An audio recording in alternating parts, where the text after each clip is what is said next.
Hello everyone, আজকে আমি মোল্ডিটের সাহায্যে তোমাদের সাথে একটা চোকারের ফুল টিউটোরিয়াল ভিডিও শেয়ার করছি। তো এখানে ফার্স্টেই ক্লেটাকে মিক্স করে নিয়েছি।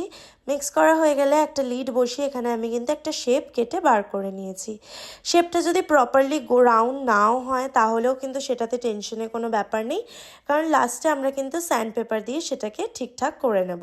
এরপর একটা মোল্ডের সাহায্যে আমি এরকম একটা ফ্লাওয়ারের শেপ কেটে নিয়েছি। অ্যাকচুয়ালি এই জুয়েলারিটার একটা অর্ডার ছিল, তো সেখানে যেরকম ফ্লাওয়ার্সগুলো দেখানো হয়েছে আমি একদম এক্স্যাক্ট সেম করারই চেষ্টা করছিলাম। তো এখানে যে ফ্লাওয়ারটা 4 পেটালসে দেখলে এটার কিন্তু কোনো মোল্ড হয় না, তো এটাকে আমি হাতের সাহায্যেই করেছি, যতটা বেস্ট আমি করতে পারি সেই অনুযায়ী। তোমরা কিন্তু বারবার করে ট্রাই করবে, না হলেও আবার ট্রাই করবে। ট্রাই করতে করতেই কিন্তু জুয়েলারি মেকিংয়ের প্রসেসটা খুব ইজি হয়। তো এখানে আমি কিন্তু কোনো রকম জেসো বা বেস কোট অ্যাপ্লাই করিনি, আমি ডিরেক্টলি কালার করেছি। আর দেখতেই পাচ্ছ কালারটা কতটা ভালো হয়েছে। জানিও ভিডিওটা কেমন লাগলো। ভালো লাগলে কিন্তু এরকম ভিডিওর জন্য চ্যানেলটাকে অবশ্যই সাবস্ক্রাইব করতে হবে।